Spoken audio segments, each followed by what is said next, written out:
Hello YouTube, it's Rick Stivers with YoungMartin'sReels.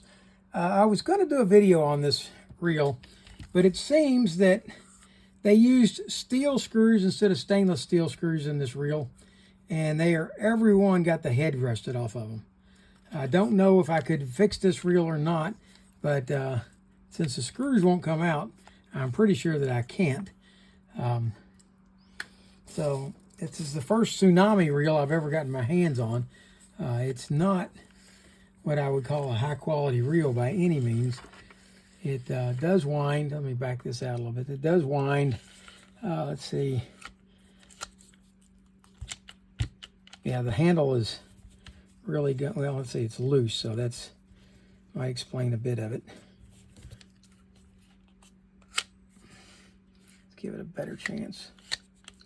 Now, I think I possibly could have fixed this reel if it wasn't for the junk and garbage screws in this thing that you can't get out because they're all corroded. I could drill them all out, but I don't think this reel is worth that effort.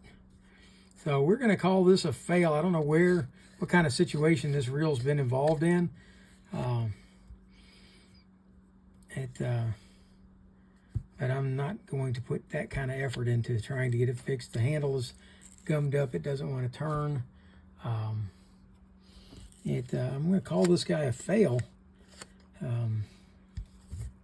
Yeah, look at the screws in it. Just every single screw, it was a steel screw, and the steel screws are junk.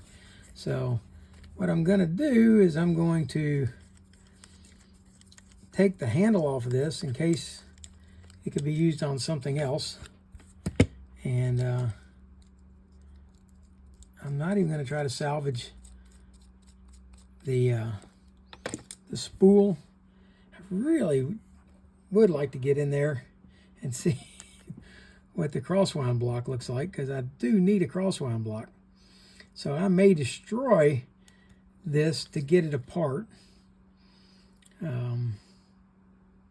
Just to see that crosswind block, because I am looking for one to go into a Kmart SS. Okay, I got interrupted by my fishing phone call tomorrow. It looks like I'm actually not going to go fishing tomorrow, unless I can talk somebody into going with me. I don't think my wife's going to let me go by myself after this heart issue. So anyway, while I was on the phone, I went and managed to get this thing all apart. And this is the crosswind gear that I was trying to get out to see if it could be used in this Kmart SS50, and it cannot. If you look, there's the gear for the SS50, and they're not the same size. So again, I've got a nice crosswind gear and a crosswind block, but nothing to go with it. The rest of this Tsunami is going to go in the trash can. I took the screw from the axle shaft that holds it to the crosswind block, and I kept that. I kept the knob for the drag adjust. I had to drill all these screws out to get the body apart, and I thought about trying to drill it out and get this pinion out of here, but I don't think I'll ever have another pinion to use. That's a really coarse geared pinion. I don't think I'll have another one to use that in, so I'm just going to toss that with it. The anti-reverse block here is shot. Yeah, so this Tsunami, I don't know if somebody found this thing in the surf or what happened, how it came to be here, but the main gear is actually in really good shape. So I'll set that over there. And but yeah, this Tsunami, what is this thing? SW500 is a fail, and I don't really think it's because of the build quality. Well, yeah, I do. Those screws, I had to drill every one of those screws out because they were rusted out. The heads of them were, and if they were stainless steel screws, that wouldn't have happened.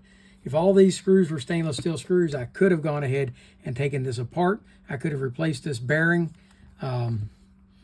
So I do blame it on build quality. If they just really messed up there.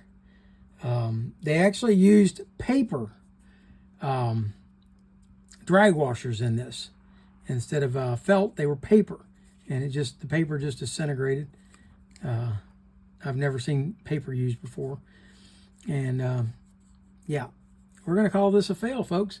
I hope you liked the video. If you did, please hit the like button. If you didn't, hit the dislike button. Tell me what you didn't like about it. For now, that's Rick Stivers, the Young Martin's Reels, signing out.